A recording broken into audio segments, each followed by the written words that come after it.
இன்னைக்கு என்ன பாடம் பார்க்க போறோம்னு பார்த்தீங்கன்னா, ஆலயம் சுத்திகரித்தல்ங்கிறதான ஒரு விஷயத்தை நம்ம பார்க்க போறோம். எங்க வாசிக்கலாம்? அது ஆலய சுத்திகரித்தல்ங்கிற விஷயத்தை நம்ம எங்க படிக்கிறோம், நம்ம எங்க அதை வாசிக்கிறோம்? தப்பா இருந்தாலும் ரைட்டா இருந்தாலும் சவுண்டா பேசலாம். நம்ம ஆலயம் சுத்திகரிக்கிறதான ஒரு விஷயத்த நம்ம படிப்போம். எங்க படிப்போம்? யோவான்.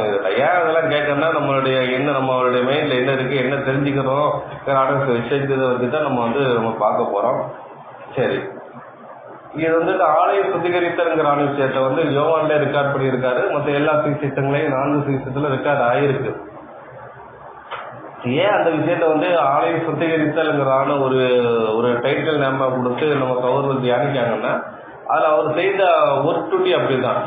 அதை வச்சு என்ன செய்யறாங்க பாத்தீங்கன்னா, அது ஒரு டைட்டில் நேம் கொடுத்துறாங்க. ஆலய சுத்திகரித்தல் சொன்னா உடனே நமக்கு ஒரு புரிந்து இருக்கு ஏதுவா இருக்கு. இப்போ ஆலய சுத்திகரித்தல் சொன்னா சகோதரி அதுக்கு வசனத்துக்கு சொல்றாங்க, இங்க இருக்குது.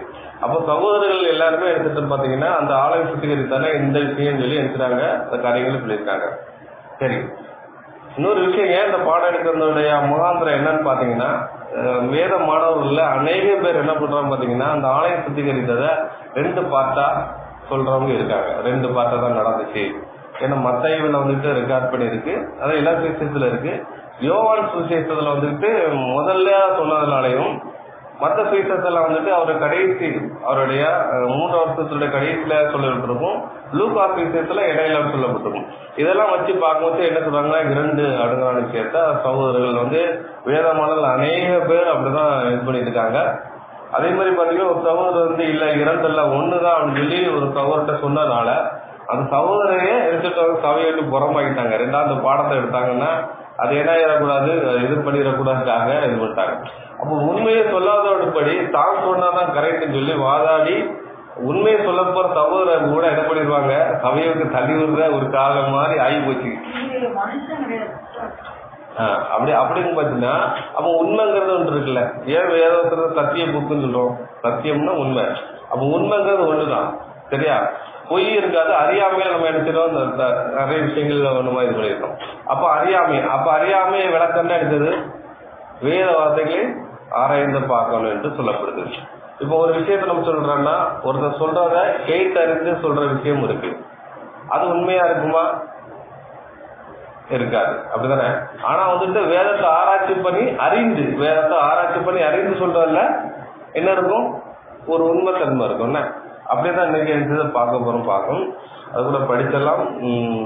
யோவான் சுவிசேஷம் 2ஆம் அதிகாரம் 13 முதல் 25 வசனம் வரை நம்ம படிக்கலாம்.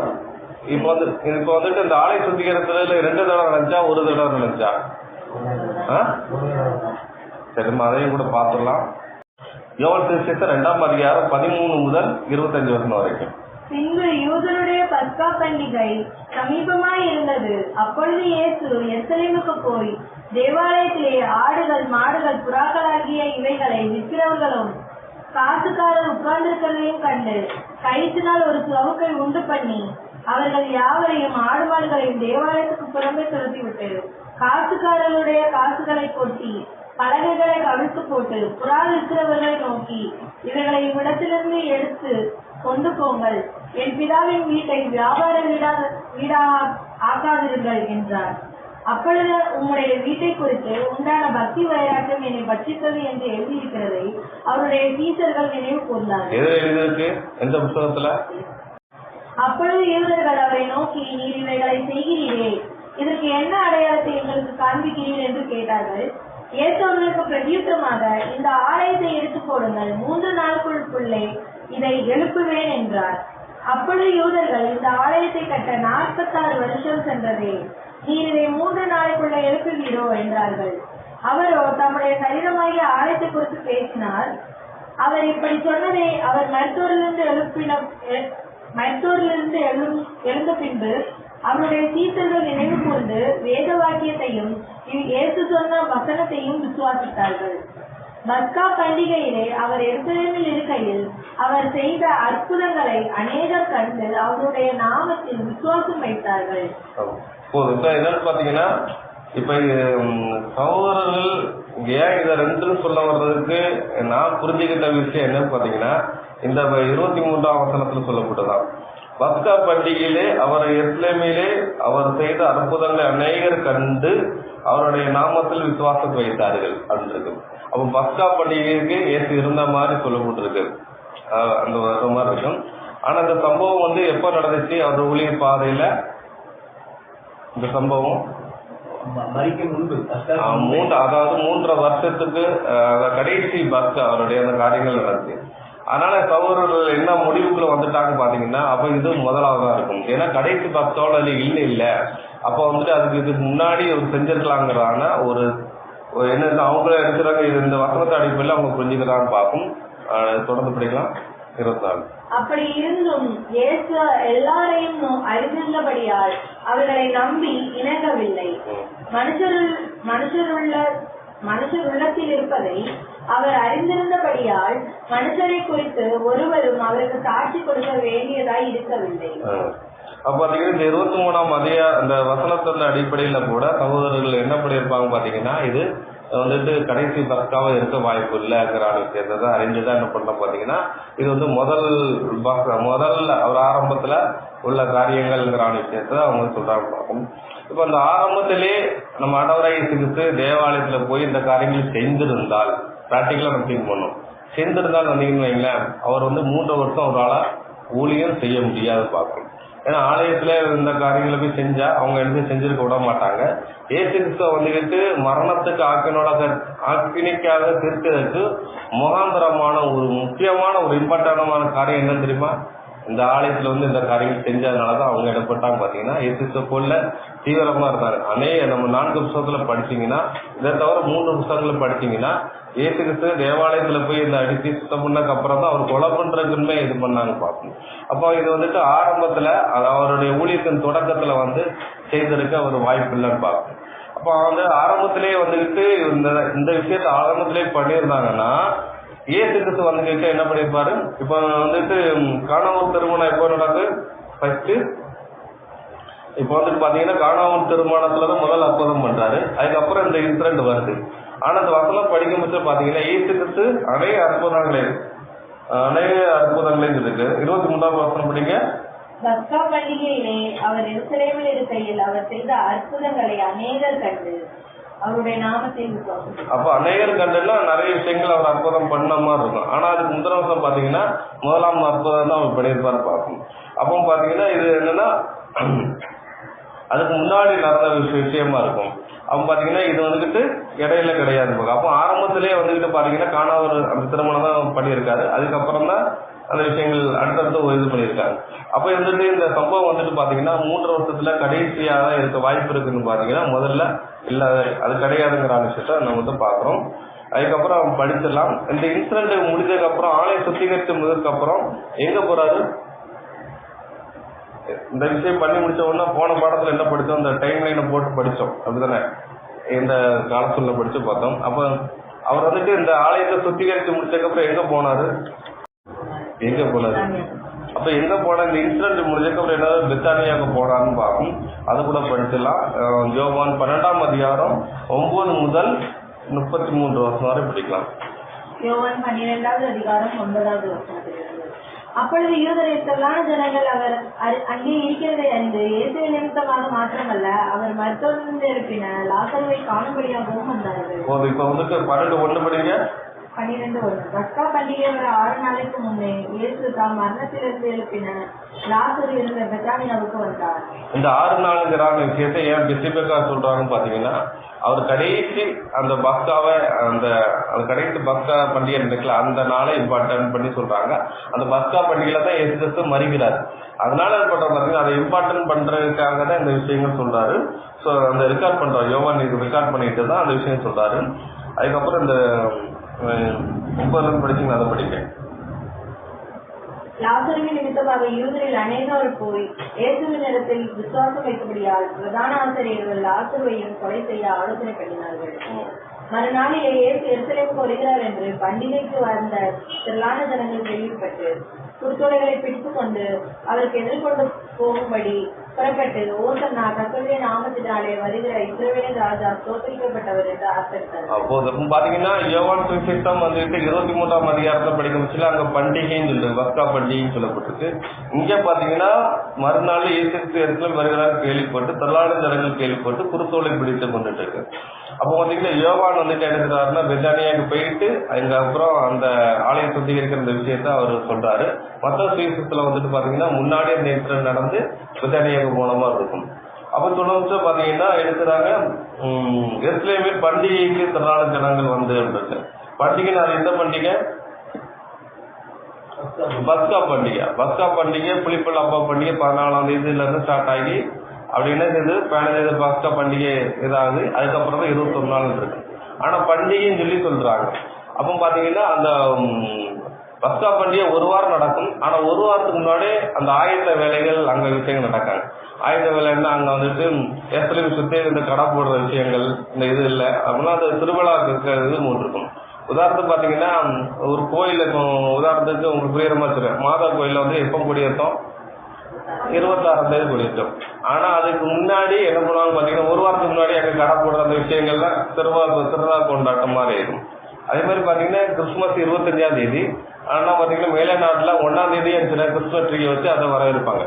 அதே மாதிரி பாத்தீங்கன்னா இங்க எப்படின்னா அந்த பஸ்கா பண்டிகை வந்துட்டு புளிப்பல் அப்பா பண்டிகை 14ஆம் தேதி ஸ்டார்ட் ஆகுது. ஆனா அது பாத்தீங்கன்னா அதுக்கு முன்னாடியே அதை வரவேற்காக பண்றாங்க. அதாவது அங்க என்ன பண்றோம் பாத்தீங்கன்னா யோவான் ரெக்கார்ட் பண்றாரு என்ன பஸ்கா பண்டிகை வர்ற அப்படின்னு சொல்லி சொன்னதுனால சகோதரர் என்ன நினைச்சாங்கன்னு பாத்தீங்கன்னா அப்போ இது வந்து தொடக்கம் அவர் ஊழியத்தின் தொடக்க பகுதி அப்படிங்கிற விஷயத்துல ஒரு முடிவுக்கு வந்ததுனாலதான் இந்த காரியமா இருக்குன்னு பாருங்க. அப்ப பாத்தீங்கன்னா பஸ்கா பண்டிகை வந்துட்டு 14ஆம் தேதி புளிப்பல் அப்பா பண்டிகை ஸ்டார்ட் ஆகி 15ஆம் தேதி ஸ்டார்ட் ஆகுது. அதுக்கு முன்னாடி இருந்து அந்த ஆயத்தான அந்த விஷயங்கள் பண்றான்னு பார்க்கணும். ஆனா வேதத்துல பாத்தீங்கன்னா ஆயத்த நாளுங்கிறான விஷயத்த எப்ப சொல்லுது? 14ஆம் தேதி வந்துட்டு அந்த ஆயத்த நாள், அதாவது பஸ்காவை சாப்பிடுறதுல ஆயத்த நாள்னு சொல்லிட்டு. ஆனா திருநா பண்டிகையை அவங்க அனுசரிக்கிறது வந்து என்ன பாத்தீங்கன்னா அந்த ஒரு வாரமாவே என்ன பண்ணாங்க அதுக்குள்ள கேதரிங் சாமான் வாங்குறது ட்ரெஸ் எடுக்கிறது இந்த விஷயங்கள் இருக்கு. எப்படி நம்ம வந்து நியூ இயருக்கு ட்ரெஸ் எடுப்போம், ஒரு நாள் ஒருத்தர் ஒரு நாளைக்கு முன்னாடி இருப்பாங்க, ஒருத்தர் ஒரு வாரத்துக்கு முன்னாடி இருப்பாங்க, அப்படி செலிப்ரேட் பண்றாங்கல்ல. அதே மாதிரி தான் என்ன பண்றாங்க பாத்தீங்கன்னா அவங்களும் அந்த விஷயங்கள் பண்றாங்க பார்க்கும். தொடர்ந்து படிக்கலாம்.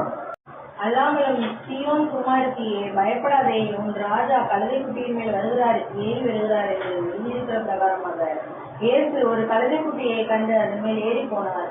இவர்களை அவருடைய சீசர்கள் தோட்டத்திலே அறியவில்லை. இயேசு மகிமையடைந்த பின்பு இப்படி அவரை குறித்து எழுதியிருக்கிறதையும் தாங்கள் இப்படி அவருக்கு செய்ததையும் நினைவு போட்டார்கள். அப்ப இயேசு எப்ப மகிமை அடைந்தாரு? உயிர்த்தெழுந்தாரு. இந்த சம்பவத்துக்கு அடுத்த பிறகு நடக்குது. இதெல்லாம் ஒரு வாரத்துக்கு அடுத்ததுக்கு அப்புறம் தான் இந்த உயிர்த்தெழுதல் இயேசு மரண உயிர்த்தெழுதல் நடக்க பின்னாடி புரிஞ்சுக்கிறாங்க பார்க்கும். 17 அன்றையும் அவருடனே கூட இருந்த ஜனங்கள் அவர் லாசருவை கல்லறையில் இருந்து வெளியே வரவழைத்து அவனை உயிரோடு எழுப்பினார் என்று சாட்சி கொடுத்தார்கள்.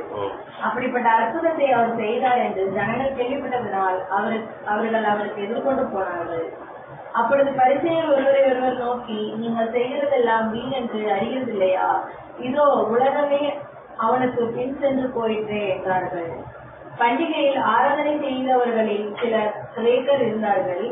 அவர்கள் கலிலேயா நாட்டு பெத்சாய்தா ஊரானாகிய பிலிப்போனிடத்தில் வந்து, ஐயா, இயேசுவை காண விரும்புகிறோம் என்று அவனை கேட்டுக்கொண்டார்கள். இப்ப பாத்தீங்கன்னா அங்க முன்னாடி பாத்தீங்கன்னா பண்டிகையில் ஆராதனை செய்ததற்காக சிலர் கிரேக்கர் வந்திருந்தாங்க. பண்டிகை எப்பதான் ஸ்டார்ட் ஆகுது? 14ஆம் தேதியில அதுக்கு மேல ஸ்டார்ட் ஆகுது. அங்க பண்டிகை ஆராதனை செய்யறதுக்காக வந்தாருன்னு சொல்லி. அப்ப வந்துட்டு கிரேக்கர்கள்னா தூர தேசத்துல வந்தவங்க என்ன பண்றாங்க பாத்தீங்கன்னா முன்கூட்டியே வந்துடுறாங்க. எப்படி ஒரு ஊர்ல வந்துட்டு திருவிழா டைம் வந்துட்டு பார்த்தீங்கன்னா அந்த இடத்துல எடுக்கிறது லாஜிக்கல் கிடைக்காது, என்ன ரொம்ப டிமாண்ட் ஆயிரும். அதுக்காக எடுத்துருவாங்க முன்னாடியே எடுத்துருவாங்க வந்துருவாங்க, அப்படித்தானே? அதே மாதிரி என்ன பண்றோம் பாத்தீங்கன்னா முன்னாடியே அந்த செலிப்ரேட் பண்றதுக்காக அங்க வந்துடுறாங்க. அதனாலதான் பாத்தீங்கன்னா அந்த பண்டிகைன்னு சொன்ன உடனே அது என்ன செய்யறாங்க, முதலாவது அந்த பக்தாவை கவர்னு நினைச்சுக்கிறாங்க பார்க்கும். இதான் ஒரு விஷயம். அதுக்கப்புறம் வந்துட்டு 23ஆம் வசனம். அப்பொழுது இயேசு அவர்களை நோக்கி, மனுஷகுமாரன் மகிமைப்படும்படியான வேலை வந்தது. மெய்யாகவே நான் உங்களுக்கு சொல்கிறேன், கோதுமை மணியானது நிலத்தில் விழுந்து சாகாவிட்டால் தனித்திருக்கும், செத்ததே ஆகிய மிகுந்த பலனை கொடுக்கும். இது எப்போ சொல்றாரு பாத்தீங்கன்னா அவருடைய 3 வருஷம் முடிவுல சொல்றாரு. அவர் வந்து அந்த மரணம் அவருடைய நடக்கிற விஷயத்தையும் தெய்வன் மகிமைப்படுகிற விஷயத்தையும் அவர் அந்த விஷயங்கள் சொல்றாரு. இந்த இது நடக்கிறது இந்த கோயில்ல இருக்குதானே நடக்கும். ஆமா, அதுக்கப்புறம் தான் அந்த விஷயங்கள் சொல்றாரு. இதெல்லாம் அந்த வசனங்கள்லாம் படிக்கும்போது பாத்தீங்கன்னா அவர் 3 வருஷத்துல அந்த விஷயங்களை தான் அவர் வந்து அது சொல்றாரு பார்க்கும். 27ஆம் வசனம். இப்பொழுது என் ஆத்துமா கலங்குகிறது, நான் என்ன சொல்வேன்? பிதாவே, இந்த வேலையை நின்று என்னை ரட்சியும் என்று சொல்வேனோ? ஆகிலும் இதற்காகவே இந்த வேலைக்குள் வந்தேன். பிதாவே, உமது நாமத்தை மகிமைப்படுத்தும் என்றார். அப்பொழுது மகிமைப்படுத்தினேன், இன்னமும் மகிமைப்படுத்துவேன் என்கிற சத்தம் வானத்திலிருந்து உண்டாயிற்று. இப்ப பாத்தீங்கன்னா அவர் சொல்றாரு, அவர் ஆத்மா பயப்படுது, கலங்கிட்டு சொல்றாரு, நான் இந்த வேலையை எப்படி செய்ய போறேன், ஏன்னா அவங்க எப்படி அடிப்பாங்க, என்ன செய்வாங்க தெரியல, தெரிஞ்சுட்டு அது இந்த ஒர்க் டியூட்டி எப்படி பண்ண போறேன்னே தெரியல அப்படின்னு சொல்லும்போது பிதாவை தேவனை அவருக்கு சத்தம் கொண்டு நான் வந்து இன்னும் எடுத்து போறேன் மகிமைப்படுத்துவேங்கிற விஷயத்த அவர் சொல்றான்னு பார்க்கும். ஆனா ஜனங்களுக்கு அவங்களுடைய காதுல வந்து ஒரு இடைமுடுக்கம் போல ஒரு சத்தம் அவங்கள்ட்ட கேட்டதுன்னு பார்க்கும். ஏதோ ஒரு விஷயம். அப்ப பாத்தீங்கன்னா இது எப்போ நடக்கும் பட்சத்துல பாத்தீங்கன்னா இது அவருடைய 3 வருஷத்தினுடைய முடிவுல நடக்கிற ஒரு சம்பவம் பார்க்கணும். இது ஒரு விஷயம். இது ஏழாம் படிச்சோம் பாத்தீங்கன்னா இது வந்துட்டு அவருடைய கடைசி காலத்துல நடந்த சம்பவம் பார்க்கணும். அப்போ யோவான் சுவிசேஷம் எப்படி எழுதப்பட்டிருக்குங்கிற விஷயத்த வந்துட்டு நம்ம வந்து ஒரு ரீகால் பண்ணிடலாம். அப்போ 2ஆம் வசனத்துல நம்ம படிக்கும் பட்சத்துல அந்த ஆலய சுத்திகரிப்பு வேலை அந்த விஷயம் நடக்கும். அதோடைய தொடர்ச்சி பாத்தீங்கன்னா 12ஆம் அதிகாரம் அந்த பெத்தானி 6 நாளைக்கு முன்னாடி அந்த விஷயம் நடக்கு. யோவான் 12ஆம் அதிகாரத்து தொடர்ச்சி பாத்தீங்கன்னா 13ஆம் அதிகாரம். இந்த 13ஆம் அதிகாரத்துல படிக்கும் சில பாத்தீங்கன்னா அதாவது நம்ம படிச்சல 13ஆம் அதிகாரம் அதுல ஒரு விஷயம் இருக்கு. அதுக்கப்புறம் பாத்தீங்கன்னா 18:1 படிக்கலாம். யோவான் 18:1. யோவான் 18ஆம் அதிகாரம் 1ஆம் வசனம். இயேசு இவைகளை சொன்ன பின்பு தம்முடைய சீடருடனே கூட கெதரோன் என்னும் ஆற்றுக்கு அப்புறம் போனார். அங்கே ஒரு தோட்டம் இருந்தது, அதிலே அவரும் அவருடைய சீடரும். இந்த 13ஆம் அதிகாரம் தொடர்ச்சி பாத்தீங்கன்னா 18ஆம் அதிகாரம் இருக்கும் பார்க்கும். அப்போ 13ஆம் அதிகாரத்துல இயேசு கிறிஸ்துவோட ராபோஜனம் அந்த விஷயம் நடக்கும். சரியா? 12ஆம் அதிகாரத்துல அவர் பெத்தானியால இருக்கிற விஷயமும் 13ஆம் அதிகாரத்துல வந்து இயேசு கிறிஸ்து ராபோஜனம் அந்த விஷயம் நடக்கும். அது 13ஆம் அதிகாரத்துல இருக்கு. அப்போ 14ஆம் அதிகாரத்துல என்ன இருக்கணும்? அப்போ ராபோஜனம் முடிஞ்சதுக்கு எங்க போறாரு? கெத்செமனே தோட்டம் போட்டிருக்கு. ஆனா 14, 15, 16, 17 இந்த அதிகாரத்துல இடம் போட்டிருக்கணும். ஆனா இடம் பெறாம எங்க போகணும் பாத்தீங்கன்னா யோவான் 18ஆம் அதிகாரத்துல அந்த விஷயங்கள் இருப்பாங்க. அதனால இப்ப 18 படிச்சோம். யோவான் 18ஆம் அதிகாரம் 1ஆம் வசனம். 18:1. இயேசு இவைகளை சொன்ன பின்பு தம்முடைய சீடருடனே கூட கெதரோன் என்னும் ஆற்றுக்கு அப்புறம் போனார். அங்கே ஒரு தோட்டம் இருந்தது, அதிலே அவரும் அவருடைய சீடரும் பிரவேசித்தார்கள். இது எப்போ நடக்குது? அந்த கெத்செமனே தோட்டத்துல போறாரு பார்ப்போம். இது எங்க இருக்குன்னு பாத்தீங்கன்னா அந்த 18ஆம் அதிகாரத்தில் சொல்லப்பட்டிருக்கு. யோவான் 19ஆம் அதிகாரத்துல பாத்தீங்கன்னா இயேசு கிறிஸ்துவினுடைய பாடுகளை குறித்து இங்க சொல்லப்பட்டிருக்கு. யோவான் 20ஆம் அதிகாரத்துல பாத்தீங்கன்னா இயேசு கிறிஸ்துவினுடைய உயிர்த்தெழுதல சொல்லப்பட்டிருக்கும். யோவான் 21ஆம் அதிகாரத்துல படித்தீங்கன்னா இயேசு கிறிஸ்துவினுடைய சீஷர்களுக்கு தரிசனமானது இருக்கும். சரியா? இந்த மாதிரிதான் ஒரு ஆர்டர் இருக்கும். அப்ப ஆர்டர்னு வரும்போது எடுத்ததும் ஒண்ணு போல இருந்திருக்கணும். ஆனா பாத்தீங்கன்னா ஆர்டர் எடுத்ததுக்கு எங்க மாறி இருக்கும். இந்த மாறி இருக்கிறதுனால என்ன நினைச்சாங்க பாத்தீங்கன்னா சகோதரர்கள், அப்ப அது ஒரு ஃபர்ஸ்ட் டைம்ல அது நடந்தது, இது செகண்ட் டைம்ல நடந்துங்கிறான விஷயத்த அவர் சொல்றாரு பார்க்கும்.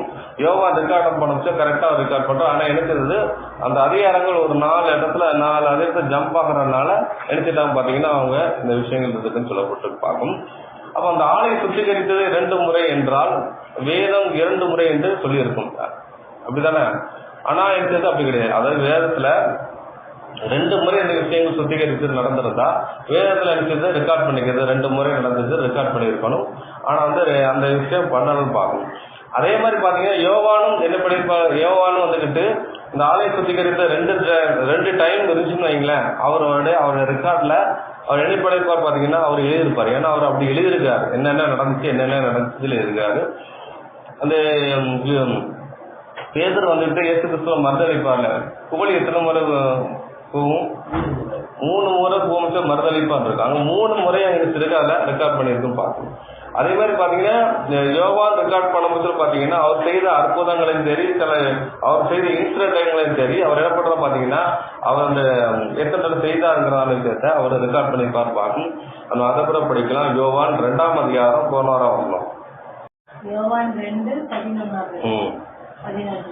இவ்விதமாக இயேசு இந்த முதலாம் அற்புதத்தை கலிலேயாவில் உள்ள கானா ஊரிலே செய்து தம்முடைய மகிமையை வெளிப்படுத்தினார். அவருடைய சீடர்கள் அவரிடத்தில் விசுவாசம் வைத்தார்கள். இயேசு செய்த அற்புதத்தை முதல் அற்புதம் இருக்கிறது. முதலாம் அற்புதங்கிறான்னு கேட்ட யோவான் ரெக்கார்ட் பண்றான்னு பார்க்கும். அதே யோவான்ல படிக்கலாம். யோவான் 4ஆம் அதிகாரம் 54ஆம் வசனம். யோவான் 4:54. இயேசு யூதேயாவில் இருந்து கலிலேயாவுக்கு திரும்பி வந்த போது இது அவர் செய்த இரண்டாம் அற்புதம். இயேசு சென்ற இரண்டாவது அற்புதங்கிறான விஷயத்த அவர் சொல்றாரு பார்க்கும். அதுக்கப்புறம் பாத்தீங்கன்னா இந்த ஆலயத்தை இந்த சுத்திகரிக்கிற விஷயம் பாத்தீங்கன்னா அந்த 4 சுவிசேஷத்துல வந்துட்டு இடம்பெற்று பார்க்கும். ஒரே சம்பவத்தை பேஸ் பண்ணி தான் அங்க சொல்லப்பட்டு வழியா இங்க இல்லைன்னு பார்க்கும். அப்போ அந்த ஆலயம் சுத்திகரிக்கிறது 2 தடவை நடந்திருந்தா அவரு யோவான் என்ன பண்ணியிருப்பாரு, இது 2 முறைங்கிறான விஷயத்த ரெக்கார்ட் பண்ணியிருப்பாரு பார்க்கும். இன்னொரு விஷயத்த நம்ம வந்துட்டு சொல்லலாம். ஏன்னா அந்த 2 விஷயம் அந்த விஷயங்களெல்லாம் அவரு ஸ்பெசிபிக்கா என்ன பண்றாரு பாத்தீங்கன்னா அவர் வந்து ரெக்கார்ட் பண்ணியிருப்பார் பார்க்கும். அது கூட படிச்சிடலாம். யோவான் 21ஆம் அதிகாரம் 14ஆம் வசனம். யோவான் 21ஆம் அதிகாரம் 11ஆவது வசனம். சீமோன் பேதுரு படவில் ஏறி யோவான் 21:14. 21:14. இயேசு மரித்தோரிலிருந்து எழுந்த பின்பு நம்முடைய சீசருக்கு அருளின தரிசனங்களில் இது 3வது தரிசனம். அப்ப இதுக்கு முன்னாடி எத்தனை தரிசனம் இருக்காரு காமிச்சிருக்காரு? 2. அப்ப அதுல 3 இருக்காரு. அவன் பாத்தீங்கன்னா இயேசுக்கு தரிசனம் எத்தனை கொடுத்திருக்காரு கூட அவரை வந்துகிட்டு ரெக்கார்ட் பண்ணியிருக்காங்க. அப்ப ஆலயம் 2 தடவை சுத்திகரிக்கப்பட்டா என்ன பண்ணிருப்பாரு? 2வது சுத்திகரிப்புங்கிற விஷயத்த வேதத்துல ரெக்கார்ட் பண்ணிருக்கும். அப்படி எடுத்ததுல ரெக்கார்ட் பண்ணலான்னு பாக்குறோம். அப்ப வேதம் வந்துட்டு ஆர்டரா எழுதப்படலான்னு பாக்கணும். அப்ப வந்துட்டு எழுதுனது யோவான், அதை ஆர்டர் பண்ணது யாரு? பைபிளை தொகுத்தது யாரு? பைபிளை வந்துட்டு தொகுத்தது அந்த விஷயங்கள் பண்ண யாரு பார்த்தா கிபி 1232 கர்லினல் கிஷோ டிஎன் கேரா என்பவர் வந்துட்டு அதிகாரங்களை பிரிக்கிறார். அப்ப பாத்தீங்கன்னா அந்த பைபிள் வந்துகிட்டு யார்கிட்ட இருந்துச்சு, வேதம் யார்கிட்ட இருந்துச்சு, தோரா யார்கிட்ட இருந்துச்சுன்னா ஆசாரிகள்கிட்ட இருந்துச்சு, பழைய ஏற்பாடு தோராங்கள். 2வது யார்கிட்ட இருந்துச்சு?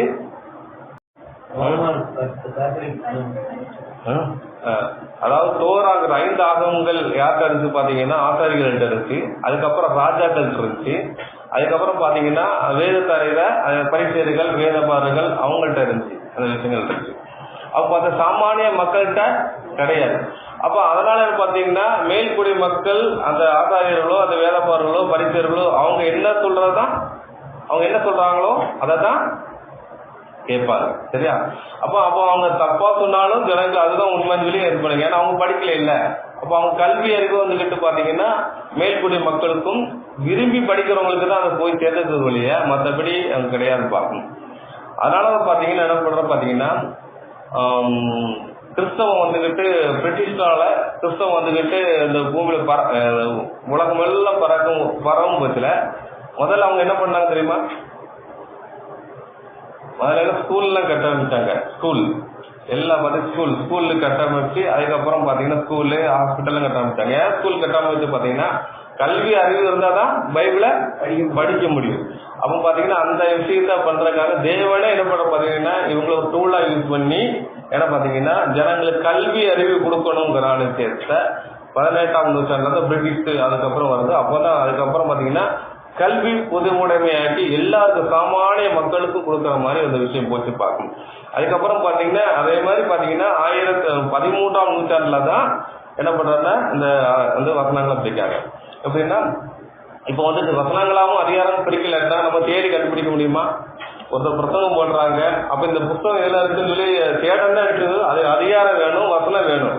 அப்ப அதை டிசைன் பண்றதுக்கு தேவன் ஒரு ஆளை தேர்ந்தெடுக்கிறாரு அதிகாரமா. அந்த டிசைன் பண்றதுக்கு அந்த எண்ணங்களை யாரு கொடுக்கிறாரு? இந்த கர்லிடன் கிஷோரி கேரா என்பவர் கொடுக்கிறாரு. பழைய ஏற்பாடுல வந்துட்டு அந்த ஆசாரி கூடாரத்தை செய்யறதுக்கு யாரை தேர்ந்தெடுத்தாரு? அகோலிப்பா அவங்களை தேர்ந்தெடுத்து தான் என்ன பண்ண பாத்தீங்கன்னா ஒரு விஷயங்க ஸ்ட்ரக்சர், அதாவது ஸ்ட்ரக்சர் அந்த செய்யறத ஒரு ஞானத்தை யார்கிட்ட கொடுத்தாரு?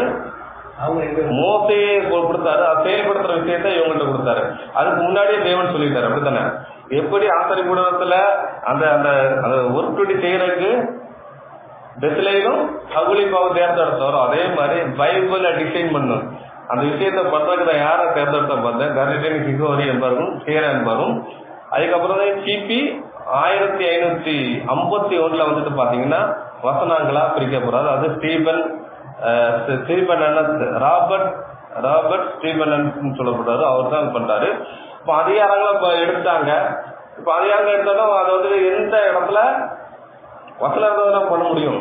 அப்போ பாத்தீங்கன்னா இன்னொரு தடப்பட்டு அதிகாரம் பண்ணியிருக்காங்க. ஆனா வசனமா இருந்தா இது எடுக்கிறதுக்கு நல்லா இருக்குங்கிறதுக்காக தேவன் இவரை கொண்டு என்ன பண்றோம் பாத்தீங்கன்னா 16ஆம் நூற்றாண்டுல அந்த விஷயங்கள் பண்றா பார்க்கும். அது வந்து ராபர்ட் ஸ்டீபனஸ் என்பவர் வந்துட்டு அவர் வசனங்களை பிரிக்க பார்க்கும். தமிழ் பைபிள் எப்போ வந்து வெளிவந்தது? 800 அப்ப 1845 இருந்து தமிழ் பைபிள் வெளிவந்துச்சு. ஆனா வந்துட்டு இலக்கண நயத்தோடு இல்ல.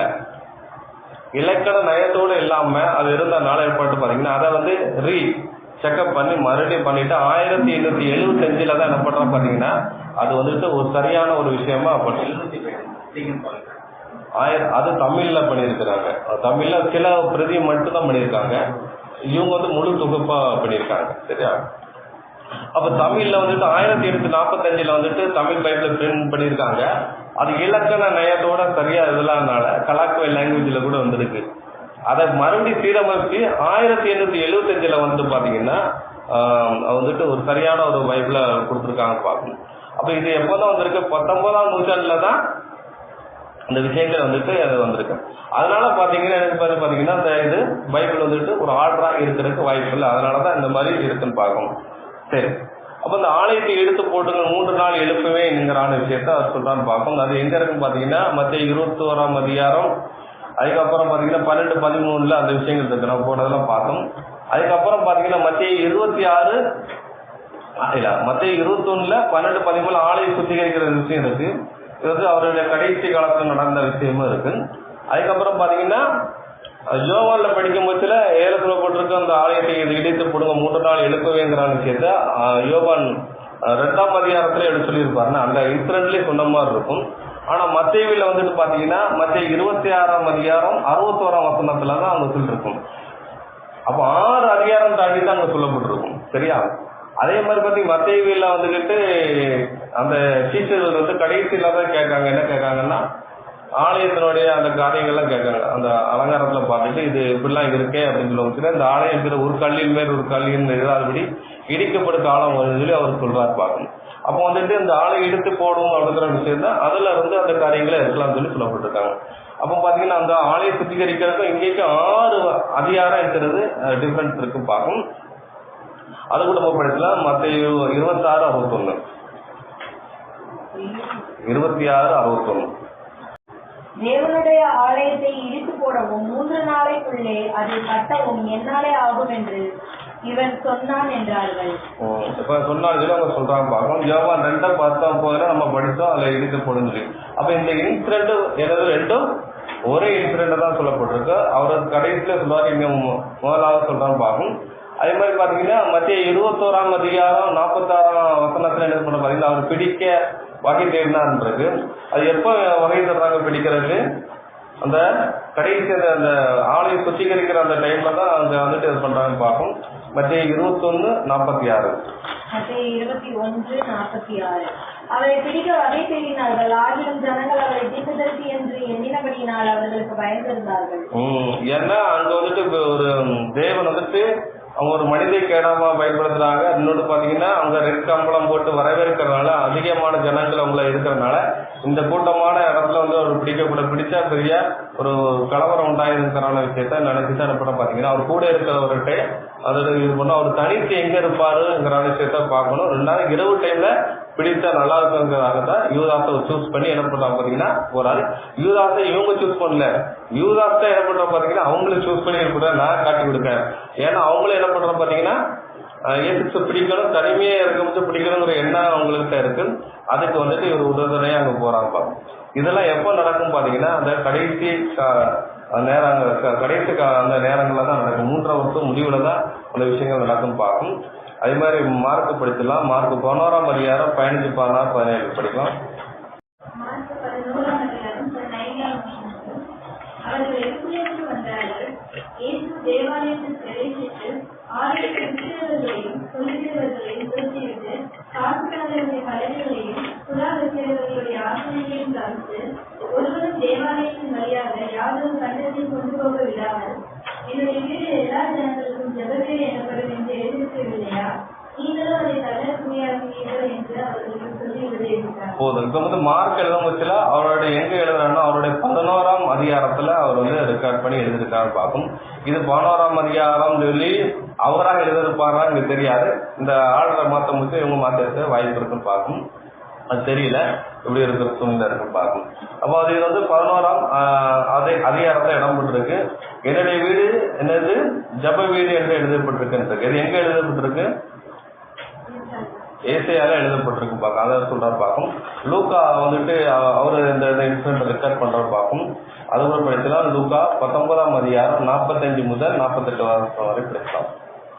லூக்கா 19வது அதிகாரம் 45வது வசனத்திலிருந்து.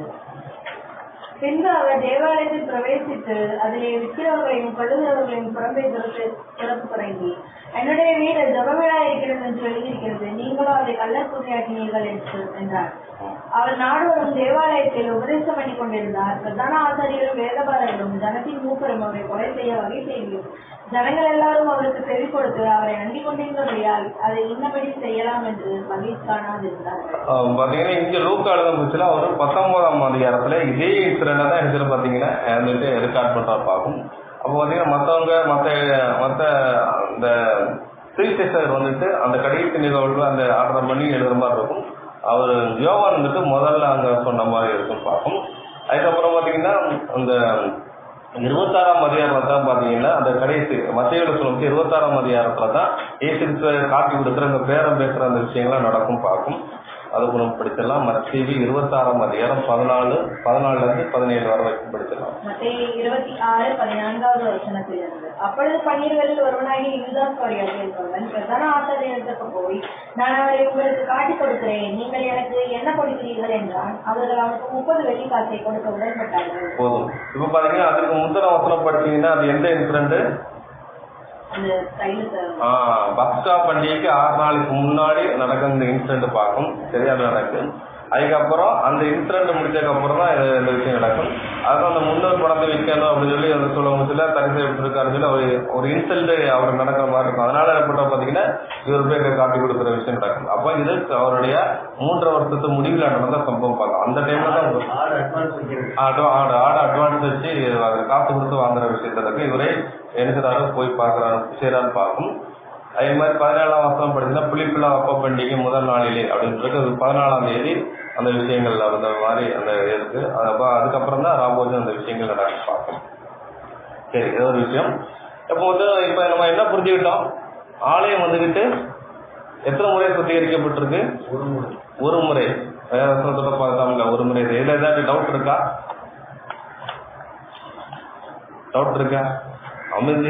அமைதியா இருக்கு, தடையா இருக்குங்க.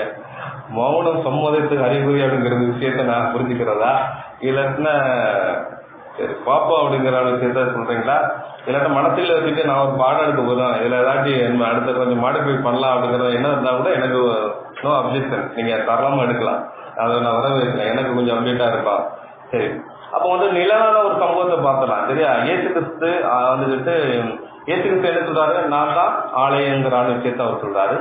அப்ப வந்துட்டு அந்த ஆலயம் சுத்திகரிக்கப்படுறது, ஆலயம் அடிக்கப்படுற விஷயம் அப்படின்னு பாத்தீங்கன்னா ஒரு தடவை தான் பார்க்கும். அப்ப இயேசு கிறிஸ்து யாரு? கல்மலையாகி கிறிஸ்துங்கிற விஷயம் சொல்லப்படுது. அப்ப பாத்தீங்கன்னா நம்ம ஒரு நிலையான ஒரு சம்பவத்தை பார்த்துட்டு நம்ம வந்துட்டு இங்க பொருட்களை வந்துலாம் பார்க்கும். யாத்திரா 17ஆம் அதிகாரம் 6ஆம் வசனம்.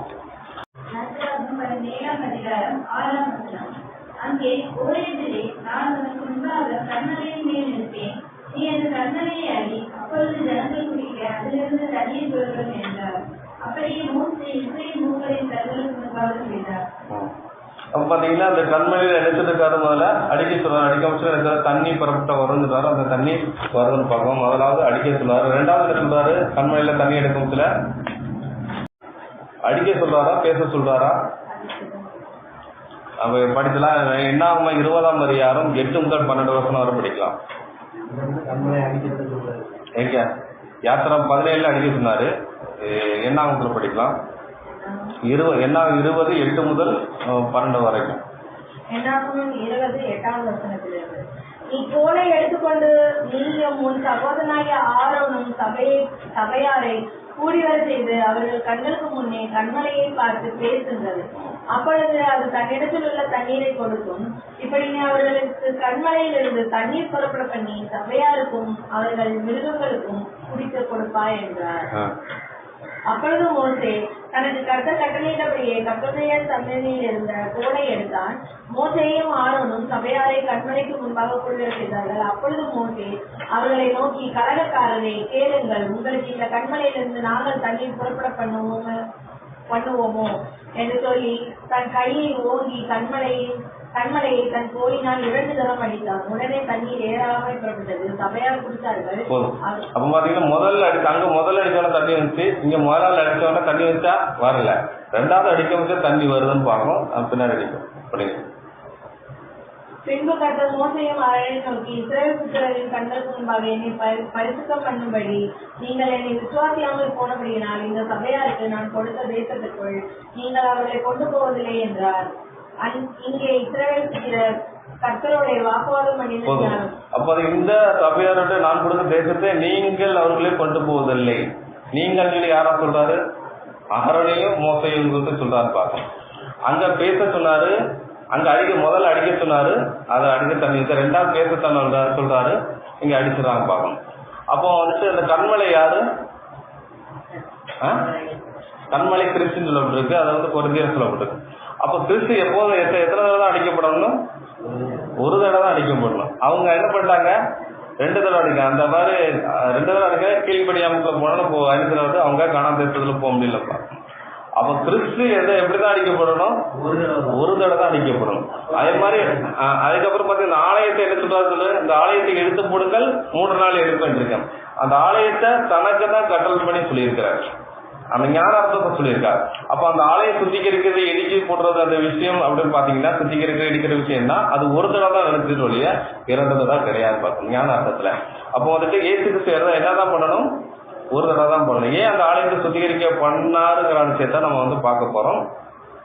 அப்ப பாத்தீங்கன்னா அது இந்த கண்மலை யாரு? எங்க வாசிக்கலாம்?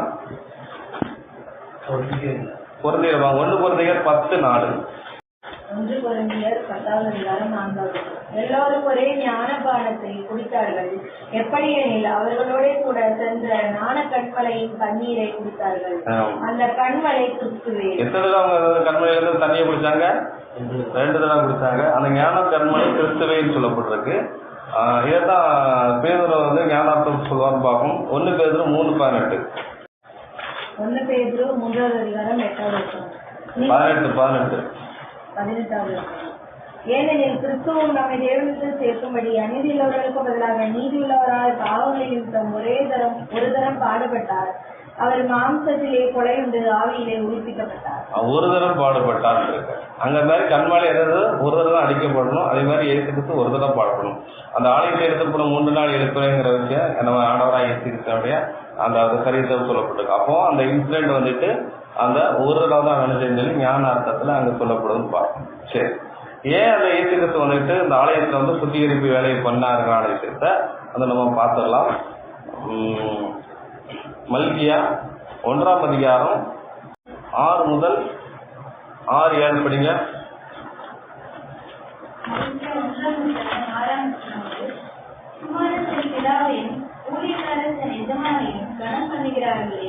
நான் பிதாவானால் என் கணம் எங்கே? நான் எஜமானானால் எனக்கு பயப்படும் பயம் எங்கே என்று சேனைகளின் கர்த்தர் தமது நாமத்தை அசட்டை பண்ணுகிற ஆசாரியர்களாகிய உங்களை கேட்கிறார். அதற்கு நீங்கள் உமது நாமத்தை எதனாலே அசட்டை பண்ணினோம் என்றீர்கள். அப்ப யார்தான் அசட்டை பண்ணா? ஆசாரியில் அசட்டை பண்ணான்னு சொல்லப்பட்டிருக்கு. அது என்னென்னங்கிற ஒரு லிஸ்ட் அவுட்டா கொடுக்குறான்னு பார்க்கும். 7ஆம் வசனம் படிங்க. என் வீரத்தின் மேல் அசுத்தமான அப்பத்தை கலைக்கிறதுனாலேயே ஆனாலும் உன்னை எதனாலே அசுத்தப்படுத்தினோம் என்கிறீர்கள். கர்த்தருடைய பந்தி எந்த மட்டும் போயிற்று என்று நீங்கள் சொல்லுகிறதுனாலேயே. அப்ப பாத்தீங்கன்னா என் பலிபீடத்தை அசுத்தமான அப்பத்தை படைக்கிறதுனாலே. அப்பம்னு என்னது? போஜன பலியை படிச்சாங்க. அது போஜன பலியை என்ன பண்ற பாத்தீங்கன்னா, போஜன பலியை நினைச்சவங்க அப்பம் படைப்பாங்க. அந்த அதுல என்ன பண்ணிட்டா பாத்தீங்கன்னா அசுத்தம். அசுத்தம்னு என்ன பண்ணிருப்பாங்க? புளிப்பில்லாத அப்பதான் வச்சிருக்கோம். இவங்க என்ன பண்ணிருப்பாங்க? புளிப்புள்ளதை என்ன பண்ணியிருப்பாங்க பார்க்கும். உடனே ரெடி பண்ண சொல்லாம இருக்கிறத என்ன பண்ணியிருப்பாங்க அதை பண்ணியிருப்பாங்க பார்க்கும். அதுக்கப்புறம் 8வது படிங்க. நீங்கள் கண் ஊனமானதை பலியிட கொண்டு வந்தாலும் அது கொல்லாமல்ல, நீங்கள் கால் ஊனமானதையும் நகல் பிடித்ததையும் கொண்டு வந்தாலும் அது கொல்லாமல்ல என்கிறீர்களே, அதை நீ உன் அதிபதியில் செலுத்து, அவன் உண்மையில் பிரியமாயிருப்பானோ, உன் முகத்தை பார்ப்பானோ என்று சேனையின் கர்த்தர் கேட்கிறார். அப்ப உங்க பலியிடறதுக்கு என்ன மாதிரி பொருள், என்ன மாதிரி மிருகத்தை கொடுக்கணும் இன்ஸ்ட்ரக்ஷன் இருக்கு நியாயப்பிரமாணத்துல. பர்ஃபெக்ட் சொல்லப்பட்டிருக்கு. இங்க என்ன பண்ணிட்டாங்க, ஊனமான எல்லாத்தையும் பலிவிட கொண்டு வந்து எடுத்துட்டாங்க. அந்த ஆலயத்தை தீட்டுப்படுத்திட்டாங்க, அசுத்தப்படுத்திட்டாங்க. அந்த மாதிரிலாம் பண்ணிட்டாங்க. பரவாயில்ல, நீ பலி செலுத்த வந்தது பெரிய பாடு போட்டோம் அப்படின்னு சொல்லி என்ன பண்ணாங்க பண்ணிட்டாங்க பார்க்கும். அதுக்கப்புறம் 8 படிச்சதுல 10 படிங்க. உங்களில் எதை கூலி இல்லாமல் கடவுளை கூட்டுவான், என் பலிபீடத்தின் மேல் அக்கினியை கூலி இல்லாமல் கொடுக்கவும் மாட்டீர்கள். உங்கள் பேரில் எனக்கு பிரியமில்லை என்று சேனையின் கர்த்தர் சொல்கிறார். உங்கள் கைகளில் உள்ள காணிக்கை எனக்கு உகந்ததல்ல. இப்ப யாராட்டும் வந்துட்டு மனப்பூர்வமா வந்துட்டு அவர் வந்துட்டு பலி செலுத்த வந்துட்டாங்கன்னா, நீ காசு கொடுத்ததான் ஆலயத்தை துறப்பேன், உனக்கு பலி செலுத்துவேன், எல்லாரும் பண்ண மாட்டேன் அப்படின்னு சொல்லி இந்த செட்டான்னு சொல்லிட்டாங்க. அதான் சொல்றாங்க, உங்களில் எவன் கூலி இல்லாமல் கதையை கூட்டுவான், என் பலிபீடத்தின் மேல் அக்னியை கூலி இல்லாமல் கொளுத்த மாட்டேங்கிறதுக்கு. நீ காசு கொடுத்தாதான் பலிபீடத்துல அக்னியை கொடுத்துவேன், அவங்களுக்கு பலிபீடத்தை வந்து பண்ணுவேன், என்ன சொல்ற அப்படிங்கிறார். சரிப்பா, நீங்க அதாவது உண்மையிலே வந்துட்டு அவங்க பலி செலுத்த வந்தவங்கள்ட்ட கூட இருக்கிறாங்க காசு லஞ்சம் வாங்கிட்டு தான் என்ன பண்றாங்க பாத்தீங்கன்னா அந்த விஷயங்கள் பண்றாங்க பார்க்கும். அதுக்கப்புறம் 12, 13. நீங்களும் கர்த்தருடைய பந்தி அசுத்தமானது என்றும் அதன் ஆபாரமாகிய அதன் பலன் அற்பமானது என்றும் சொல்கிறதுனாலே என் நாமத்தை பரிசுத்த குலைச்சலாக்குகிறீர்கள்.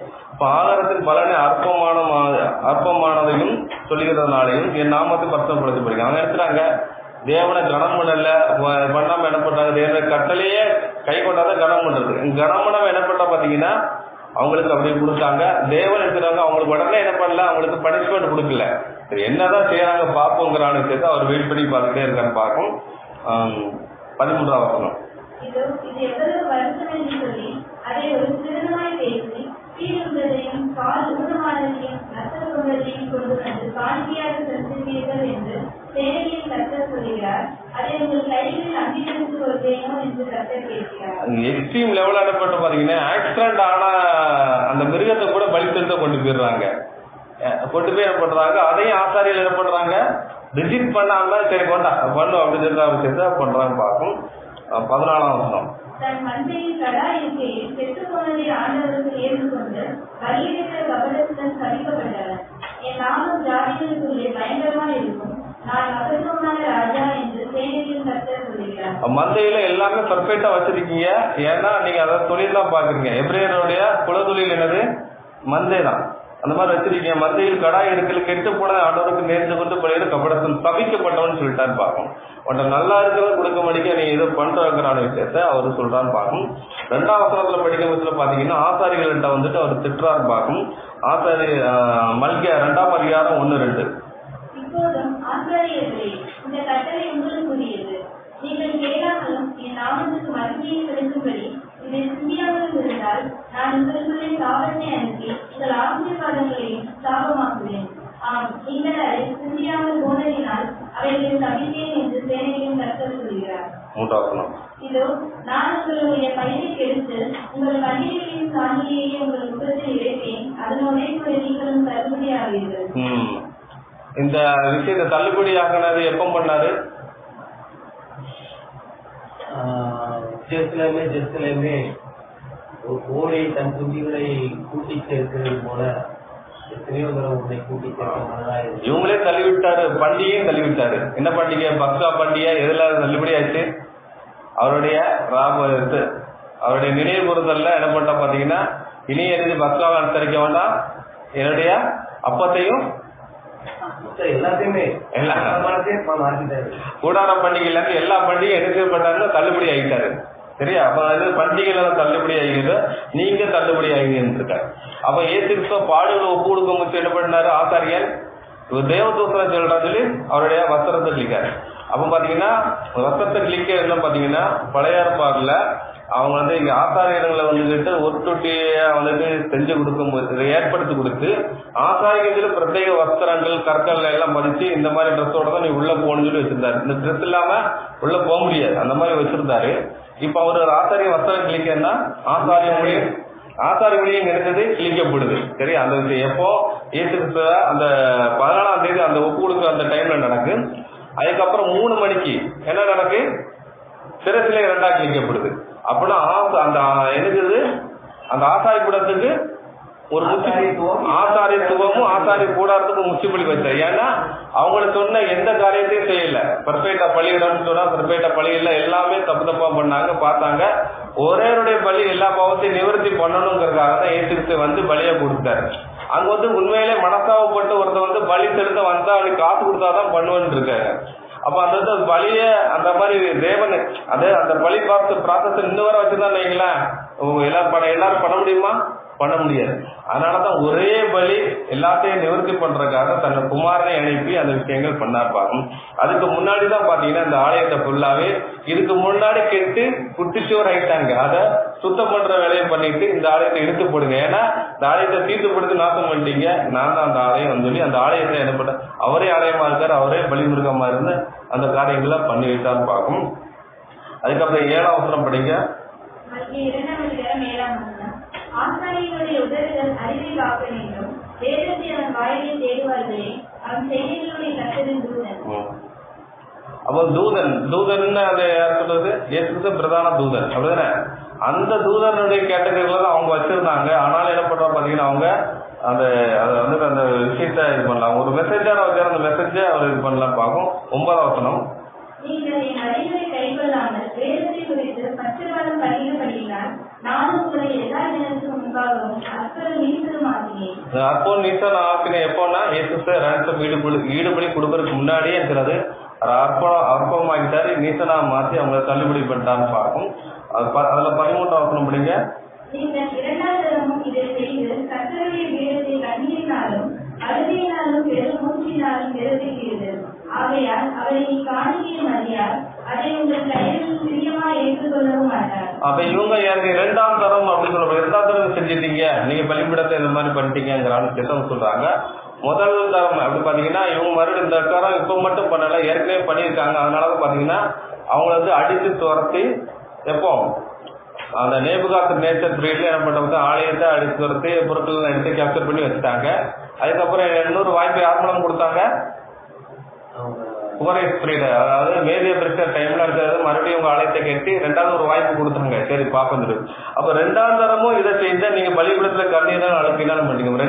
2வது ஒரு வாய்ப்பு கொடுத்தா இருக்கிறாங்க, அதை அவங்க பண்ணலாம் பார்க்கணும். அதனாலதான் ஏசுக்கு என்ன பண்ணிட்டாரு, அடுத்து சொல்லிட்டு அவர் 3வது தன்னுடைய ஆலயம் ஆகிய சரியத்தை என்ன பண்ணிட்டாரு. அதே தான் நம்மகிட்ட சொல்றாரு, நீங்களே அந்த ஆலயம் ராணி சேர்த்து அவரு சொல்லிட்டாருன்னு பார்க்கும். 13. அதுக்கப்புறம் 19 படிங்க. 17. உங்கள் வார்த்தைகளினாலே கர்த்தரை வருத்தப்படுத்துகிறீர்கள், ஆனாலும் எதனாலே அவரை வருத்தப்படுத்துகிறோம் என்கிறீர்கள். பொல்லாப்பை செய்கிறவன் எவனும் கர்த்தரின் பார்வைக்கு நல்லவன் என்றும், அப்படிப்பட்டவர்களின் பேரில் அவர் பிரியமாய் இருக்கிறார் என்றும், நியாயம் செய்கிற தேவன் இங்கே என்றும் நீங்கள் சொல்லுகிறதுனாலே. பாருங்க, இவ்வளவு அக்கிரமம் பண்ணிக்கிட்டு இருக்காங்க, தேவன் எந்த பனிஷ்மெண்ட்டும் கொடுக்கல, அப்படியே வெயிட் பண்ணிக்கிட்டு இருக்காங்க. அதனால என்ன துணிகரமா அவங்க போயிட்டா பார்க்கும். தேவன் ஏன் வெயிட் பண்ணிட்டு இருந்தாரு பாத்தீங்கன்னா, இந்த ஆலயத்துக்கு முற்றுப்புள்ளி வைக்கணும் அவங்களான விஷயம் பண்றாரு. ஆனா ஒருத்தர் வருவாரு, வந்து இந்த விஷயங்கள் பண்ணுவாரு எங்கிறான விஷயத்த. அதுக்கப்புறம் அதே மல்கியா மூலமா அவர் ஒரு தீர்க்கதரிசனம் உரைக்கிறான்னு பார்க்கும். மல்கியா 3ஆம் அதிகாரம் 1ஆம் வசனம். இதோ நான் என் தூதனை அனுப்புகிறேன், அவன் எனக்கு முன்பாக போய் வழியை ஆயத்தம் பண்ணுவார். அப்பொழுது நீங்கள் தேடுகிற ஆண்டவரும் நீங்கள் முன்னிட்டு உடன்படிக்கையின் தூதனுமானவர் தம்முடைய ஆலயத்துக்கு தீவிரமாய் வருவார். இதோ வருகிறார் என்று சேனையின் கர்த்தர் சொல்கிறார். அது யாரு? நம்ம ஆண்டவரை வந்து 3 வருஷம் ஊழியத்தை பண்ணி நல்ல மெசேஜ் சொல்லிட்டு கடைசி ஆலயத்தை சுத்திகரித்து அதோட ஆலயத்துக்கு தீவிரமாகதான் அப்படின்னு சொல்லி அந்த ஆலயத்தை சுத்திகரித்து முடிச்சதுக்கு அப்புறம் தன்னை எழுதுறாரு. இந்த ஆலயத்துக்கு ஒரு முச்சுப்பள்ளி வச்சுட்டு அவர் எழுதுறாரு, தன்னையமா ஆலயமாச்சு அந்த அந்த பழைய ஏற்பாடுல ஆட்டு ரத்தம்னால அது பாவ நிவர்த்தி பண்ணிட்டு மன்னிக்கப்படுத்தி. இப்போ ஒரே ரத்தம் எல்லா சகல பாவங்களை நீக்கி சுத்திகரிக்கிறதுக்காக தேவன் அந்த விஷயங்கள் பண்ணார் பார்ப்போம். அப்ப இதெல்லாம் ஏன் பண்ணார் பாத்தீங்கன்னா, அந்த ஆலயம் சுத்திகரிக்கிற விஷயம் எத்தனை தடவை தான்? ஒரு தடவை தான். ஏன் பண்ணாங்கிறான விஷயத்த வேத வசனத்தின் மூலமா நம்ம பார்த்து தெரிஞ்சுக்கிட்டா இதான் ஒரு விஷயம். இவ்வளவு நேரம் பொறுமையோட கேட்டவங்களே தேவன் தாமே ஆசீர்வதிப்பார்.